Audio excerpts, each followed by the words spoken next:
کہانی ناکاٹومی پلازا کے واقعے کے 2 سال بعد 1990 میں کرسمس کے موقع پر شروع ہوتی ہے۔ John McLean Washington D C کے قریب ڈلس انٹرنیشنل ایئرپورٹ پر ہے۔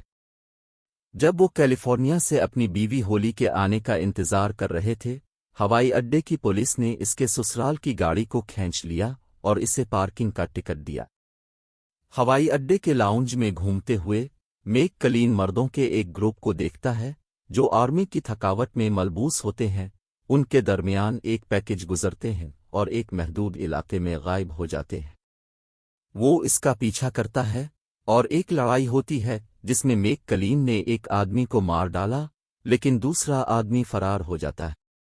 میک کلین کا مقابلہ ہوائی اڈے کی پولیس کے سربراہ گرم سر والے کیپٹن کارمین لورینزو سے ہوا، جس نے میک کلین کی رپورٹ کو سامان چوری کرنے والے گنڈا کے طور پر مسترد کر دیا۔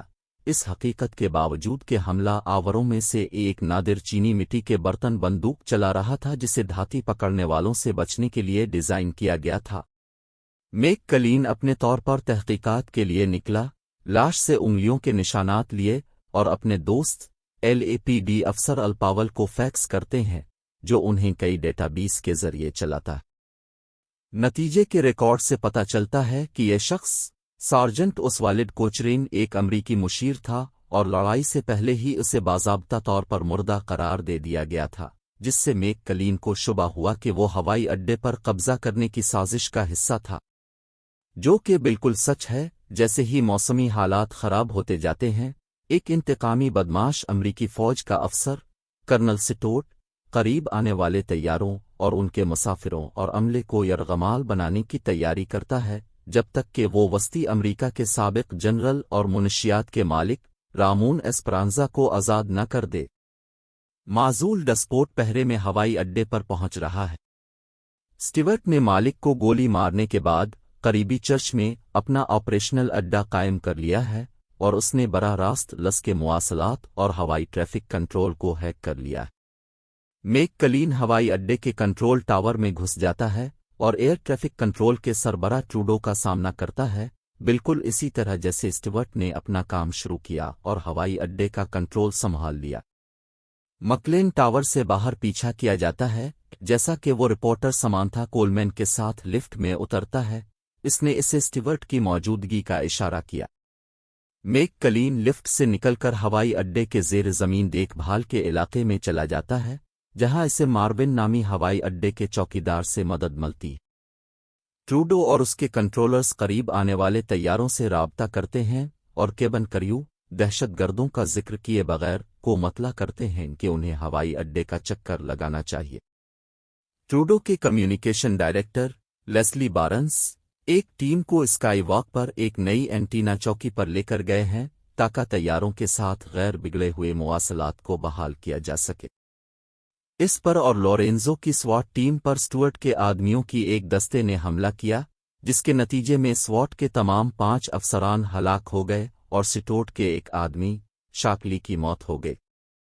خوش قسمتی سے ٹاور میں رہتے ہوئے میک کلین نے معاون چوکی کے بارے میں سنا اور جیسے ہی بارنس کو مارا جانے والا ہے، میک کلین ابھرا اور سٹیورٹ کی ٹیم کے 3 ارکان اور آئلی، شیلڈن اور ملکی کو مار ڈالا۔ سٹیورٹ نے ایک برطانوی جیٹ کو کریش کر کے جوابی کارروائی کی، جب یہ شدید طور پر پھٹ گیا تو اس میں سوار تمام افراد ہلاک ہو گئے۔ بارنس بعد میں دہشت گرد کے علم کے بغیر ریڈیو بیکر آؤٹر مارکر کا استعمال کرتے ہوئے دہشت گردی کی صورت حال کے بارے میں منصوبوں سے خبردار کرتا ہے۔ میک کلین زیر زمین دیکھ بھال کی سطح پر واپس آتا ہے، جہاں سٹوٹ کے عملے میں سے ایک نے 2 طرفہ ریڈیو چھوڑا تھا، اسے بتاتا ہے کہ ایسپرانزا اپنے اب کمانڈر ہوائی جہاز میں پہنچنے والا ہے۔ اس نے اپنے گارڈ اور پائلٹوں کو مار ڈالا ہے۔ میک کلین رن وے کی طرف دوڑتا ہے اور مختصر طور پر ایسپرانزا کو پکڑتا ہے، اس سے پہلے کہ سٹیورٹ اور اس کے آدمی خود جنرل کو بازیافت کرنے کے لیے دکھائی دے۔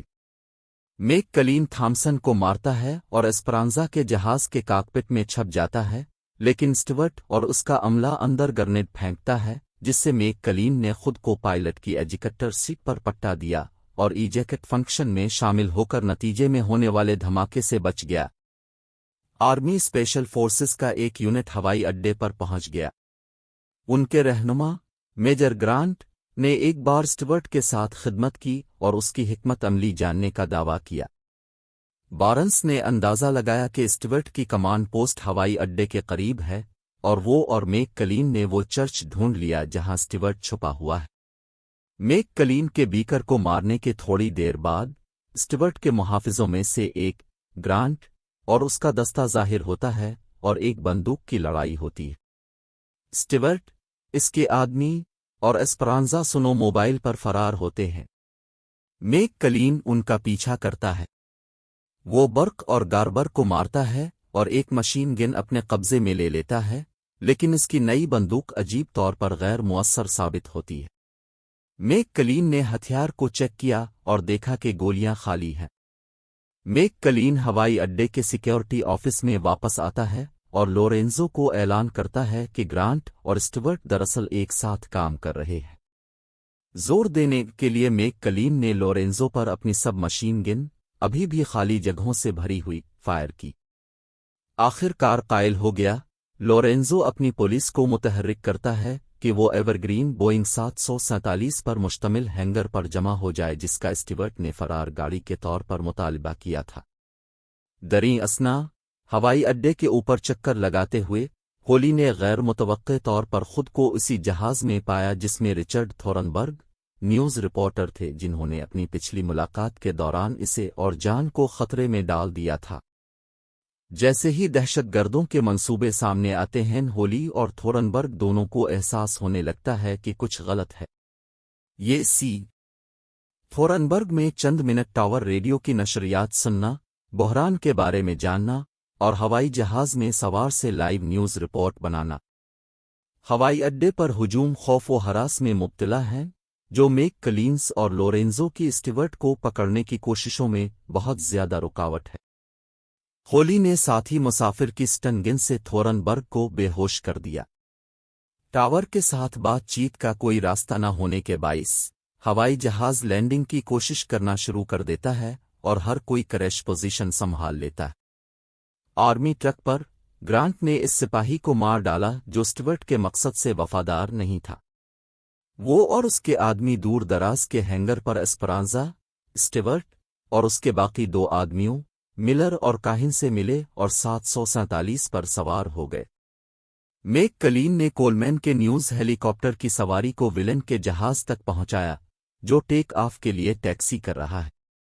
وہ ونگ پر کودنے کا انتظام کرتا ہے اور خود کو میجر گرانٹ کے ساتھ ہاتھا پائی میں پاتا ہے۔ گرانٹ کو ہوائی جہاز کے انجنوں میں سے ایک کے ذریعے چوسا جاتا ہے اور اسے مار دیا جاتا ہے، لیکن اسٹیورٹ نے لڑائی شروع کر دی اور میک کلین کو بازو سے لات مار دی۔ جیسے ہی وہ گرتا ہے، میک کلین انجن پر ایندھن کا ہیچ کھولتا ہے۔ میک کلین اپنے سگریٹ لائٹر کو پھیلنے والے ایندھن کو بھڑکانے کے لیے استعمال کرتا ہے جو جہاز کے ٹیک آف کرتے وقت بھی جل جاتا ہے، جس سے یہ پھٹ جاتا ہے، جس سے اندر موجود ہر شخص ہلاک ہو جاتا ہے اور 200 سے زیادہ معصوموں کا بدلہ لیا جاتا ہے۔ یہ دوسرے طیاروں کے لیے لینڈنگ لائٹ بھی فراہم کرتا ہے جو سب محفوظ طریقے سے چھوتے ہیں۔ ہنگامی خدمات پہنچیں اور ہوائی مسافروں کو نکالنا شروع کر دیں، بشمول ہولی اور بری طرح سے ہلا ہوا تھورنبرگ۔ میک کلین اور ہولی خوشی سے دوبارہ مل گئے۔ لورینزو نے کرسمس کے تحفے کے طور پر میک کلین کا پارکنگ ٹکٹ پھاڑ دیا اور مارون جوڑے کو گھر لے گیا۔